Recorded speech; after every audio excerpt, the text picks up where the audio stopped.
अस्सलाम वालेकुम dear viewers, diet in different disease की इस सीरीज़ में आपका खुशामदीद।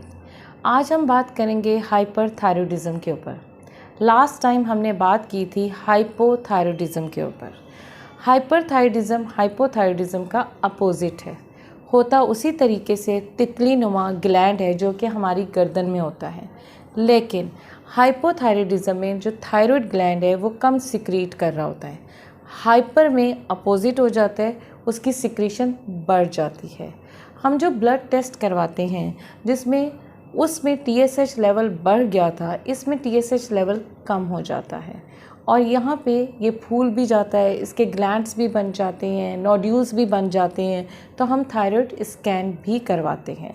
इसकी जो सिम्टम्स हैं, अलामात जो हैं, वो बिल्कुल उसके अपोजिट होती हैं, यानी कि इसमें थकावट ज़्यादा महसूस होती है, वज़न कम होना शुरू हो जाता है, जो बॉडी मास है ये भी कम होना शुरू हो जाता है, पेचिस लगती है, उल्टी आती है। एक वर्ड है BMR यानी basal metabolic rate. Basal metabolic rate जो है इसमें जो कि हीट प्रोडक्शन में मदद देता है वो ज़्यादा हो जाता है। उसकी वजह से क्या होता है कि हम जो भी खा रहे होते हैं, चाहे वो प्रोटीन है, कार्बोहाइड्रेट्स हैं या फैट्स हैं, वो सब जल्द ही जल्द मेटाबोलाइज्ड हो जाती है। इसीलिए बहुत सारे ये लोग कहते हैं खाना तो सही खाता हूँ पर लगता ही नहीं है, क्योंकि मेटाबोलाइजेशन बहुत तेज़ी से हो रही होती है तो वो स्टोर होती नहीं है और उसकी वजह से वज़न और बॉडी मसल्स जो है ना वो कम होना शुरू हो जाते हैं।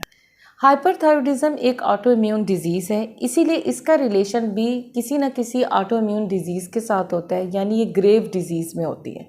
औरतों में ये ज़्यादा पाया जाता है बानिस्बत मर्दों के। अब मैं बात करूँगी कि कौन सी ऐसी डाइट है जो कि हमने लेनी है और कौन सी ऐसी डाइट है जो कि हमने इसमें नहीं लेनी। सबसे पहले मैं आपको ये बात बता दूं कि डाइट से पहले हमेशा हर बीमारी के लिए मेडिसिन आती है, क्योंकि मेडिसिन के साथ ही हमने डाइट की मॉडिफिकेशन करनी है, तभी हम इस बीमारी पे काबू पा सकते हैं। तो इसीलिए सबसे पहले आपने अपने डॉक्टर से कंसल्ट करना है, आपकी बीमारी की तशख़ीस होनी है जो कि कुछ टेस्टों से या क्लिनिकल मुआयने से होगी और उसके बाद फिर आपको मेडिसिन जो है ना प्रिस्क्राइब की जाएगी। आपने मेडिसिन जो भी डॉक्टर का तजवीज़ कुर्दा नुस्खा है उसके मुताबिक ही करनी है, ठीक है। कुछ विटामिन्स होते हैं जैसे कि विटामिन D, कैल्शियम, आयरन, इनकी डिफ़िशेंसी बहुत ज़्यादा हो जाती है, इसीलिए सबसे पहले आपने ये लेने हैं।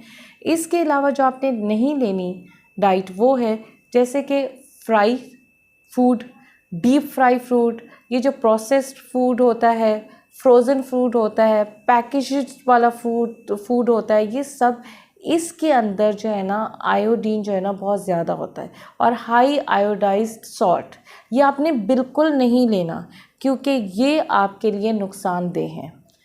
बस आपने इस चीज़ का ख्याल रखना है कि वेजिटेबल और फ्रूट्स दोनों की मकदार जो है ना वो बराबर की हो, यानी अगर आपने 200 ग्राम वेजिटेबल लिए हैं तो आपने 200 ग्राम ही फ्रूट्स लेने हैं ताकि वो सही प्रोपोर्शन के साथ आपके लिए बेनिफिशियल साबित हो सके। जैसा कि मैंने आपको पहले भी बताया है कि BMR ज़्यादा होने की वजह से बहुत ही जल्दी आपकी प्रोटीन, कार्बोहाइड्रेट और फैट्स मेटाबोलाइज्ड हो रहे होते हैं, इसीलिए आपने हाई प्रोटीन, हाई कार्बोहाइड्रेट और हाई फैट्स लेना है।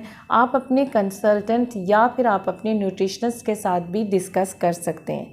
फ़िश, चिकन और एग, बेहतर है कि बॉयल एग लेने, ये आपने रोज़ लेना है क्योंकि आपका BMR हाई है और ये सारी चीज़ें जल्दी जल्दी जो है ना मेटाबोलाइज एब्जॉर्ब हो रही हैं, इस वजह से आपने ये चीज़ें ज़्यादा लेनी है। अगेन मैं आपसे यही रिक्वेस्ट करूँगी कि आपने हर चीज़ अपने कंसल्टेंट और अपने न्यूट्रिशनिस्ट के साथ मिल के ही करनी है। एक चीज़ का ख्याल रखें कि बहुत सारे लोग ये करते हैं कि स्ट्रिक्ट आयोडीन जो है ना बंद कर देते हैं, बिल्कुल नहीं ले रहे होते, लेकिन गलती क्या कर रहे होते हैं कि कैफ़ीन ले रहे होते हैं। देखिए, अगर आपने आयोडीन को भी बंद करना है तो आपने कैफ़ीन को भी बंद करना है। अब कैफ़ीन करती क्या है कि जो आप मेडिसिन ले रहे हैं, कैफ़ीन उसकी एब्जॉर्प्शन को कम कर देती है, उसके इफ़ेक्ट को कम कर देती है, इसीलिए कैफ़ीन को भी आपने रोकना है। उम्मीद है कि आपको मेरी सारी वीडियो समझ आ गई होगी कि आपने किस तरीके से नॉन फार्मा और फार्मा यानी लाइफ स्टाइल चेंजेस और साथ में मेडिसिन दोनों को साथ लेके चलना है। Thank you very much.